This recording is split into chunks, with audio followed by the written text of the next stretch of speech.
Bonjour, bonsoir, ça dépend de l'ère à laquelle vous nous recevez. En ce net moment sur KN Vision Télévision, votre chaîne d'échange des idées et de responsables. Un grand merci, Nabandeko News, vous avez partout dans le monde entier. Un grand merci, Nabandeko Bazaliko s'abonner, s'il vous plaît, n'appelez-nous merci belé. Un grand merci, Nabandeko Bazaliko soit tant à Bango, on est fils que Balandabiso, t'appelez-nous merci. Que demande le peuple, le magazine Nabino sur KN Vision Télévision, chaîne responsable. Tout ça là qui réplique pour que les Congolais aillent pour que les Congolais aillent manifester ou les Anakatia Moutemana, s'il vous plaît. Ça fait presque 3 ans depuis le mandat à Félix Antoine Tshisekedi Lombo. Or, puisque on doit croire que ceux qui m'ont embarqué dans le pouvoir, tout le monde croyait, les Congolais doivent croire que ceux qui m'ont embarqué dans le pouvoir, va changer un peu. Mais jusqu'alors, rien ne change. Alors, il y a un Congolais, tout ça, la République pour que les Congolais aient Koloba. Parce que tout ça, qui m'a remarqué que la plupart des groupes pour tout ça, le débat inutile, ils ont abouti à rien. Comme même à niveau, il y a des gens qui ont WhatsApp groupe tout ça. Alors, si on a une vision de l'obaki qui est au lait, qui va continuer à faire des choses, pesa idée na yo, pesa audio na yo, pas plus de 7 minutes. Le bas, ils ont posé les canitines, ils ont posé pour que les gens vendent Dakar à boire, tout y bandé, tout ça là pour développer une cannabis. Les lots qui demandent les peuples la réponse, il y a pas de personne qui Kuji. Oh, il y a la République démocratique du Congo, précisément dans le Lubumbashi. Mais tout est hier. Ils ont déjà les États-Unis, ils ont déjà il y a beaucoup de émission, tout ça là qui avant à répondre à l'été, ils ont déjà les États-Unis, ils ont qui après si biso par rapport rébellé, mais on la République démocratique du Congo, donc papa na biso ka Kuji le bar chaque fois autour banana et lelo, ils ont déjà les États-Unis na New York. Et puis tout le sous réaction, il y a papa na biso Moïse va en Espagne. Qui demande le peuple naïe ce qui est à l'obineli. Il y en a aussi papa Moïse, papa Timothée, qu'on a besoin place vous allez papa avec un coach vous va partager les liens et que vous allez malam pour que tout bélé ben la famille mais oh yo il y a biso ya KN Vision Télévision. Tout le bague tout ça là ba numéro yo pour na mbongo te mais tout ça là ngo pour na bolingo ya mboka na biso. Ceux qui va réaction à bien pesate bon on appelle qui demande le peuple le volume 15 14 et pardon 16 17 et vous allez parce que bien surtout bien peut que le bâti tout quand nous la réponse il y a qui demande le peuple il y a papa na biso kakou jiwa zonga déjà les États-Unis premier audio na ya partir États-Unis bien tout kaina. Bonjour Kelly, bonjour KN Vision Télévision et bonjour à tous. Bonjour. Kelly, l'IDPS a prouvé être un parti des bandits. Très bien. Oui, ce sont des bandits. Ok. Ils ont créé un chaos partout dans le pays. Ok. Le Congo est devenu une république bananière. Ok. Nous sommes dans un état voyou du roi Péto. Ok. Le Congo est une pétodière. Personne ne peut me dire le contraire. Okay. Donc un état policier où tous les principes de la démocratie sont bafoués. Okay. Et si les Congolais ferment leurs yeux sur les tricheries qui sont préparées pour les élections prochaines, donc qui viennent, je vous jure que toute la République aura l'image de la province miséreuse du Kassai. Les amis n'ont pas froid aux yeux.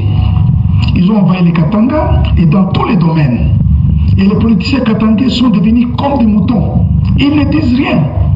Et certains d'entre eux collaborent avec le mafieux. L'Union sacrée avait comme objectif de rassembler tous les malfrats derrière les rois bandits, les rois des bandits, afin de lui donner le pouvoir de mettre sa main dans tout ce qu'il veut. Et c'est ce qui se passe dans les Katanga. Les Kassaïens ont comme leur capitale économique Kolwezi. Ok.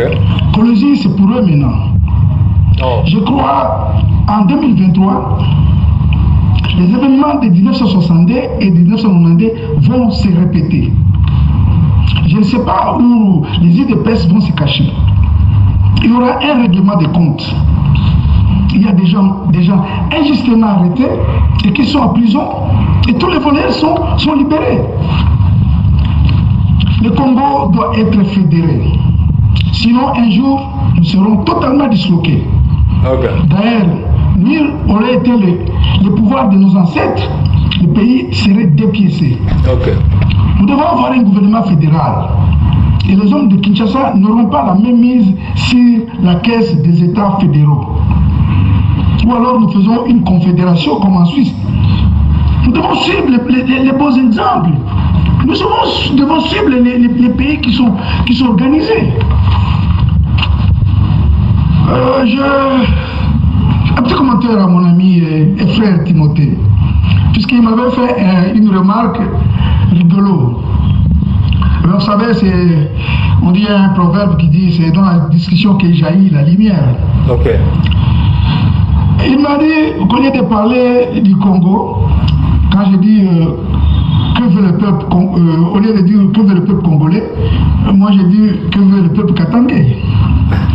Camarades et chers frères, les Katangais sont des Congolais. Et il y a un adage qui dit la charité bien ordonnée commence par soi-même. Alors moi je plaide pour les Katangais. Kelly a ouvert la porte à tout le monde. Il a ouvert la porte à tous les Congolais qui viennent, qui parlent comme moi et toi. C'est ce que nous voulons. Nous voulons entendre la voix de tout le monde. Nous voulons avoir les opinions de tout le monde. Alors, moi je parle de Katanga, parce que c'est ce que je maîtrise. Comme notre ami Alpha qui est à Beni, il parle sur Beni et Butembo, parce que c'est ce qu'il fait tous les jours. Et puis il y a une chose, le tribalisme ou le régionalisme, il y a aucun chose dans la Congo. Il y a aucun chose. Les Belges, dans le moment où Bazar a détruit, mais ils ne s'entendent pas. Les Rwandais, ils n'ont que trois ethnies. Ils ne s'entendent pas. Oui. Mais chez nous, il n'y a pas de tribalisme. Le tribalisme, c'est seulement là, dans l'état de Kasaï. Et vous allez voir, d'ici quelques mois, ils vont commencer à se battre entre eux. Vous allez voir. Comme ça s'est passé en 1960. Comme ça s'est passé en 1960 entre les Loulous et les autres là. Ça va revenir, vous allez voir. Ça a déjà commencé à Kinshasa. Vous avez les raids qu'on a fait sur les premiers ou les deuxièmes présidents du Parlement. Alors, ce qui se passe au Kivu, ce n'est pas le tribalisme, mais c'est une guerre pour la conquête du territoire. Ce sont les Blancs qui manipulent les voisins, donc les laquais, les Rwandais et les Ougandais. Ils sont manipulés par les Américains, les Français et tous ceux qui veulent venir voler nos richesses. Alors, mais nous entendons très bien. Sauf, quelques exceptions, ça ne manque jamais dans une société. Même dans une famille, les enfants peuvent de même père, même mère, se querellent, ils se battent, ça arrive toujours. Mais nous ne sommes pas encore arrivés à ce niveau-là. Nous ne sommes pas encore arrivés à ce niveau-là. C'est ainsi que j'ai toujours plaidé pour le fédéralisme. Parce que dans le fédéralisme, le Congo est très très vaste. Il est très très vaste. Vous voyez, dernièrement, le président a fait le tour des choses de la province du Kasaï. Bon, alors écoutez, le Kasaï n'est pas le Congo. Ils l'ont mené aller à Kisangani, aller à Mbandaka, aller au Katanga, partout, tu vois, parce que le Katanga, il ne fait que le Lubumbashi, Kolwezi et Likasi. Mais le Katanga, Maïmankoul, c'est aussi le Katanga, Manon, c'est aussi le Katanga, Kabalo, c'est aussi le Katanga, Nyuzu, c'est aussi le Katanga, Kalemi, c'est aussi le Katanga. On doit faire un tour partout pour voir la réalité de ce qui se passe dans son pays. Alors, avoir la dimension de ces pays ici, nous devons avoir un gouvernement fédéral. Et puis, dans la configuration des Belges, comme c'était à l'époque belge, nous avions 6 provinces et beaucoup de districts et de territoires. Vous voyez, et les choses marcheront. Mais malheureusement, les amis qui tiennent la grande caisse à Kinshasa, ils ne veulent pas entendre ça. Ils veulent qu'il y ait seulement une banque centrale là à Kinshasa. Nous devons avoir des banques centrales dans toutes les provinces. Nous devons avoir une banque centrale ici au Katanga, nous devons avoir une banque centrale au Kivu, une banque centrale au Kasaï, une banque centrale à l'Équateur et une banque centrale à Kisangani. Vous voyez? Bon, ça va être comme ça. Et puis le mécanisme de péréquation va essayer d'arranger tout le problème dans les provinces pauvres. C'est un peu ça. Ok, Kelly, merci, bye bye. Un grand merci, Papa Kakouji, de la participation à yo. Un grand merci de Hollande, Papa Kakouji. Que demande le peuple? Il y a Papa Nabiso, Moïse Ivan en Espagne, ce qui est le Béninina. Que demande le peuple? Oyalelo. Papa Moïse Ivan en Espagne, ce qui est le Bénin. Tout cas, non. Bambo Tembele, Basalam Ebele, que demande le peuple? Le peuple Zamosenga Moyokani, c'est-à-dire la vidéo où vous partagez, ce que vous partagez sur le groupe WhatsApp, c'est très important. Même quand je suis au Loba, j'appelle ma camo et c'est une mauvaise anamo. Donc, il demande le peuple. Le peuple Zamosenga va dire à Pézara Kitoko. Botana na balabala kapela na kalamu. Kapele comme ma boule, moka minene donc on y matait. Moi je me souviens bien étant au Kola, une fois na croisement ya boka sakabinda, comme le boulou, maetonda kanakata ya makadam, Sénégalais moko, ayaka jumuso bois qui m'a bangé belé wana, babanga miki wana, bakayashi, etondi na libulu wana. Bakata zungule kolega kitoko tout le monde a caractère ba gendarme à l'époque baye baoka na Sénégalais wana. Et pourtant et ça a un mois le boulot est tourné mai na croisement boka zakabinda Sénégalais ba tout da somi 3 pouces ne ya wa bakaya so 4 a chopi on est tourné bakaka zongi bien en attendant ba na boulot bakangi so il fallait s'engager dans bota pays bon. Que demande le peuple? Le peuple ça va demander bateau minene wana vraiment la Syrie je vais nous avons salissé bana sami salabia. OK. Et bana contribuer pour le Congo. OK. Mais suivi faut ça la pour quoi entretenir en bien. OK. Là-bas les laissé en mingi. On sami salabia. Nzamba Sunga, Makamteza la bien. Et là, on s'est retiré attention dans des conseils d'être na M. Kabundi. Jean-Marc Kabundi, moto, il était sur le jeu politique, peut-être que Zalaga, Biobendana, 2023, les gars. Après 2028, on a fait un go. On a son habitude deuxième mandat, il y a Tchalibaya. Le jeu politique avec Belé. Donc, tu regardes attention, monsieur Souké, la vidéo, monsieur Zao Tamblam, Jean-Marc, qui est sur la présidence, qu'on a, à vous le n'importe quoi, on a babana moura. Bon, monsieur, je peux être, il y a le qu'on appelle le Kouta, le bassim, ça, on a retrouvé Zigzag et Zizani, avec Jean-Marc, qui a qui s'est quitté. Bon, là, je peux te relire comment Zambé, mon émission à Congolais. Tout a gagné la reconnaissance de l'émission à Congolais. Ma belle émission à Congolais, comme ma émission à Congolais. Bon, évidemment, pour Kabanani, IDPS, n'a pas failli. Balinga qui machine, tout balinga qui vote la papier. Tant que toka. Njamba otananga na kosite ngai na kozate ngai nde na komela ka kabundo ya IDPS na komela ye a boza boya machine à voter.